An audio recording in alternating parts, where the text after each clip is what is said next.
it's the first morning doing this, as a single mom. And my son keeps asking, is Dad coming? I just want to be loved, and I just want a safe love. And I'll be honest, it feels so similar to having a death in your family. But, I think a piece of me will always remember.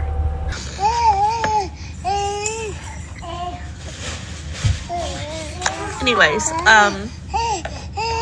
yeah. Welcome back, family. Today we are going to review this modern woman who decided to divorce her husband after he suspected that she had cheated. But before we deep dive into this story, I will show you that she is the one who chose the separation and destroyed the family unit. Let's watch. I'm sitting here in the car rider line to drop my son off at preschool. And it's the first morning doing this, as a single mom. Dad wasn't home last night. And my son keeps asking, is Dad coming?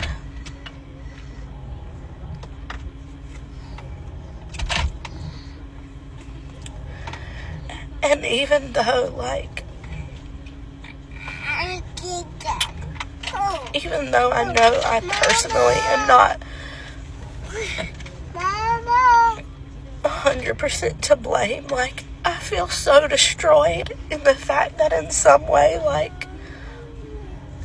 I'm letting them down. And that in some way, because I'm choosing this separation, I'm causing them trauma that they will later have to heal from. And nobody, can prepare you for these emotions.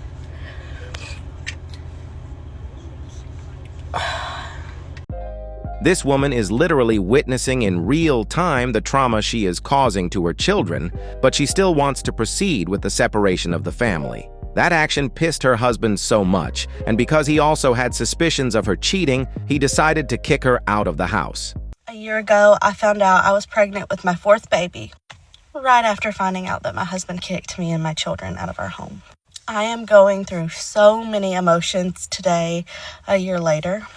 When I first found out about that pregnancy last year, I was so upset. I was devastated that we were having a fourth child. I struggled with so many emotions then because I wasn't supposed to be able to have children. And God has thankfully blessed me with 4 beautiful children.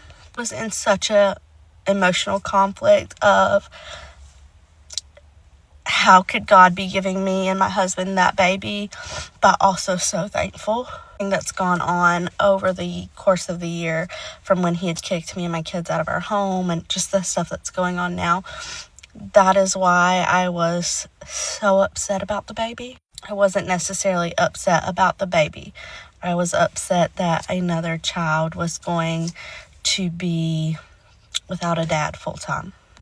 I was upset that another child was going to have his dad not be present. When I think about me and my husband separating and divorcing, that makes me feel like the biggest failure as a mom, because I feel like I failed them in the choice that I made when I picked who to spend my life with and who to have children with. And if none of this makes sense to you, please keep scrolling. But if this resonates with any of you, please know that you are not alone. I can tell you, a year later, that baby is such a ray of light in my life. But I still have those emotions of just feeling like such a failure if me and Dad separate, because I am taking a father away from 4 children. And I know that I'm not technically doing it, but that's just how it feels in your head, is that your choice of who you married and decided to have kids with played out this way, and this wasn't the way you envisioned your life. And I'll be honest, it feels so similar to having a death in your family. I have so much respect for single moms. You guys are true rock stars. Truly can't believe it's been a year since I found out I was pregnant with him. And for those of you that have been along for the journey, thank you for the love and support. Bye, guys. And then she came back to cry and play the victim once again on TikTok, even though she is the one suspected of cheating. I just want to remind you guys, you're asking for a safe love, like that shouldn't be too much to ask for in your life. I know for me, like, in my marriage, especially when only being like 5 months out from having my third child when it occurred, I struggle so bad because, like, I just want to be loved and I just want a safe love. And I feel like I've never had that. I feel like I didn't have a safe love, like, in my parents. It was conditional. And I feel like I've never experienced a safe love, like, as an adult.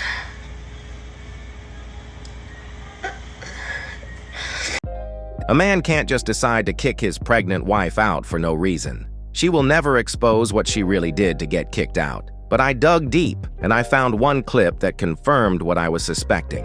In this next clip, you will hear her saying that her husband and his friends think that she cheated, and some kids might not be his. However, I want you to observe how she changes her tone and voice speed when discussing the DNA test. And you guys let me know if you believe her or not. The clip is quite long, so bear with me as I want you to have the full context of everything that is going on so far. She will admit that she used to cheat on her husband in the beginning of their relationship. People commented in the chat that once a cheater, always a cheater.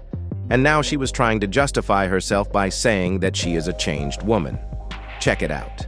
Second, I do not necessarily believe that if you do it once, you'll do it again, and that people don't change. When me and my husband met, I was not in the best place. Just personally, I'd come out of a very physically abusive relationship, and I didn't want any kind of commitment. I liked my husband. I wanted to date him. I wanted to have fun with him, but I did not want commitment. And that man fought for me day and night when I was the worst version of myself. Me and my husband have known each other since we were younger, and during that time, I was not myself, and he fought to get me back to who I was. I was not good to him. I honestly could care less at the time, and he really, like, fought for me. And I am changed. I'm a product of a changed person who did it once and would not do it again because of the love that that man showed me and because of God.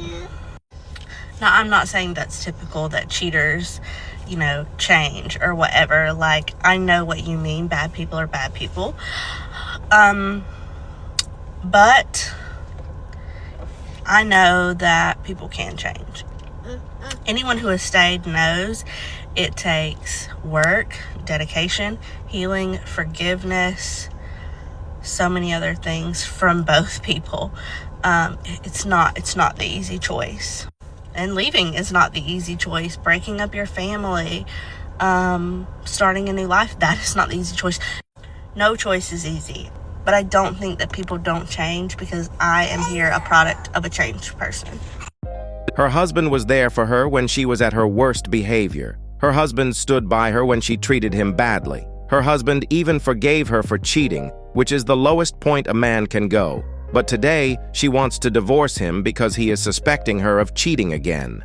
In this next clip, you will hear her saying that her husband and his friends think that she cheated and some kids might not be his. However, I want you to observe how she changes her tone and voice speed when discussing the DNA test. And you guys let me know if you believe her or not. The clip is quite long, so bear with me, as I want you to have the full context of everything that is going on so far. You seem to be handling everything so well. I wanted to talk about this. I didn't really touch on anything about co-parenting or the divorce over the weekend. I went traveling with my kids, and I did vlog our travels, but I really just focused on some time with them and tried to get my mind off of things. But I try to share both sides on here, like the good and the bad, in an appropriate space, what's appropriate to share. But let me tell you, I am not okay. There are nights after the kids are asleep, I'm laying on my bathroom floor screaming, crying, pleading with God, and begging for mercy. So, and healing is not linear. There are days that are really great and days that are really hard.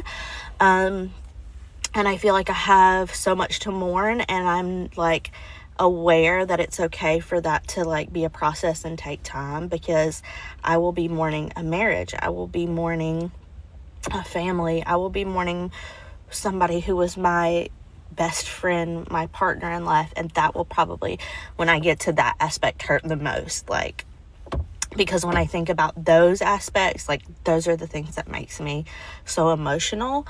I'm gonna be mourning like my kids' relationship with their dad, because even though they'll have one, it's not gonna be the same. It's already not the same.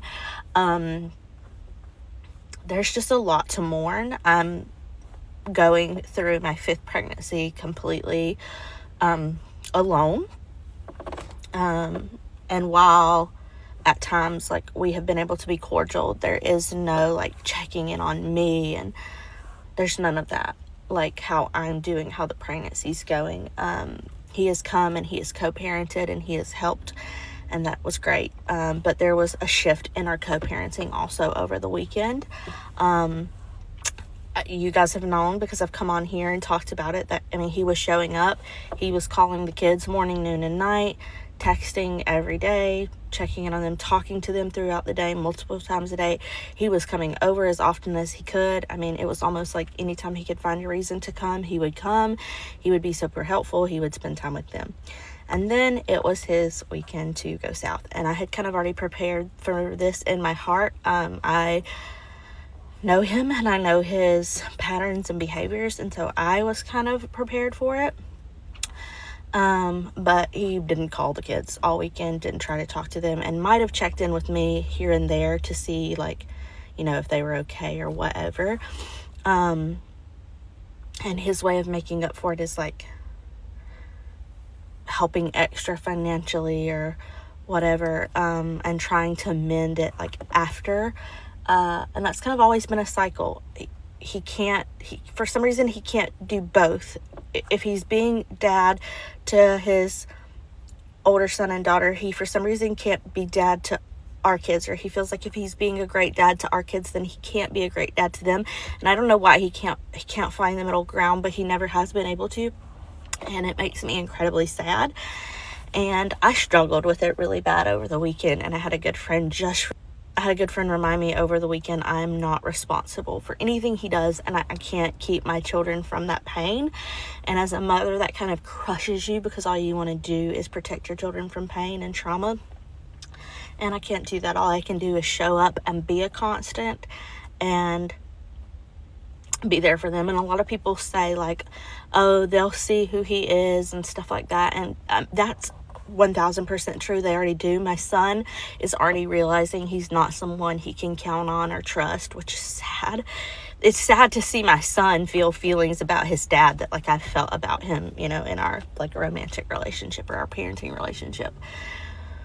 But even though like I know that that doesn't make it any better. It almost kind of makes it worse for me, like knowing that and hearing that, because like this isn't a contest to me. It's not like a popularity contest. These are my children, and I wish their dad was someone who was constant and could be counted on. And I have kind of kept my mouth shut on everything and just kind of talked about my experiences. But there was like a shift in that over the weekend too, because he's allowing the people in his circle to speak so negatively about me. I'm a horrible mom. This baby can't be his, even though it 1000% is. And I cannot wait for a DNA test to just shut everyone up, because there literally is a 1000% chance that it is 100% his. Like, I have not been with anyone in any way since I started dating him, so there wouldn't be a chance in the world for it to be anybody else's baby. And then over the weekend, like, things were said that got told to other people, so it was spread that like we're getting a divorce, and it's all my fault. which is so funny to me, because if I came on here and told my true story from when things changed, which is when we started having children, you guys would not believe the stories, because I didn't believe them. I lived in it, and I didn't believe them myself, and I was living in it. So it's just really frustrating that there's been a shift in our co-parenting. It's not cordial at the moment. And I just find it really frustrating that this man can't hold adults in his world accountable for their actions and the things they say, and ask them to remain respectful to the mother of 4, almost 5 of his children that he has spent almost 6 years married to and 7 years with. So yeah, I'm not handling everything well. I'm handling it to the best of my ability, because I have 4 kids who depend on me to do so. And don't get it twisted, my kids see me cry when I'm sad. They see me cry sometimes. We talk about emotions. We talk about sadness. We talk about anger. When I'm angry, we talk about appropriate ways to handle anger. And there's times I'm not at my best. I was so thankful over the weekend. My son was just lashing out. He had a lot of big emotions, expressing how angry he was at his dad, how he wished someone else was his dad. And it manifested in him not listening to any adult. He was acting out. And I was losing patience in the parenting aspect of it. I could see the emotional side, but I was still losing patience as a parent. And my mom was able to step in and be like, you got to take a step back. You got to calm down, because, this isn't him just being defiant, not listening to you. This is coming from an emotional place, and you're his only constant. So take a minute. And I was really thankful for her being able to step in, and then she was able to be there and help comfort him until I could kind of regulate. But I'm handling it to the best of my ability. I am a human, and I have 4 toddlers, and I'm pregnant, 15 weeks pregnant, and I'm doing it alone. And I'm learning for the first time how to navigate in this space, in this reality. And so I do appreciate the compliments of I'm handling it so well, because I'm trying to handle it to the best of my ability. But I do want there to be both sides shown, that while I'm trying to do my best and move forward, I am extremely heartbroken, and I am extremely sad. And this isn't what I wanted for my family in any capacity. And it's really sad that there really isn't another option moving forward. So She is not handling the situation well. She knows that she destroyed and put her children at a statistical disadvantage, and that is why it is eating her alive to see her children struggling because of her selfish actions. Check it out. I was prepared through this journey for me to be hurt and me to be emotional. And I knew that my children would hurt. But literally nothing prepares you for the questions that they have.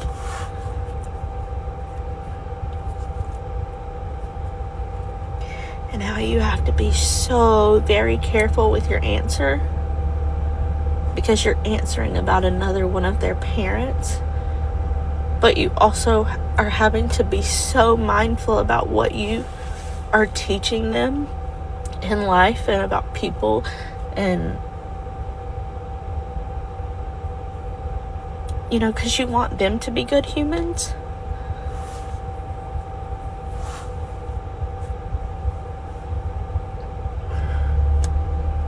And watching your children hurt and cry and scream because they're angry or they're sad or they're mad when they're so little.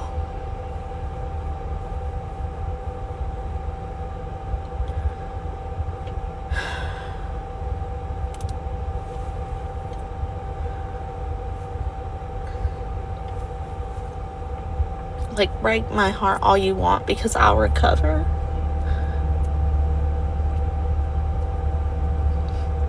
But I think a piece of me will always remember how my children felt through this, and some of the things that they've said. And I heard another mom say it before, I will never forget what my child was put through.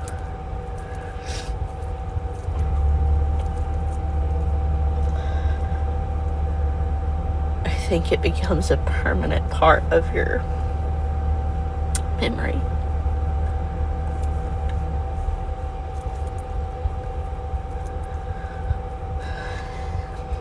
You can't protect them from it. The first way to protect your children is to keep your family unit intact. Now, everyone is hurting because of her bad decisions. It's funny to see these modern women act recklessly when they decide to break their family, but then later on, complain about how much and how hard their lives have become. They create their own problems, and they should learn how to deal with them. Fellas, it is very important that you always remember to protect yourselves against these types of women at all times. And above all, don't forget to keep your head up, focus on your goals, and everything else will follow. I love you, and I appreciate you for all your support. Please feel free to like, subscribe, comment, and share to help push this content to more men in need. I'm out. Peace.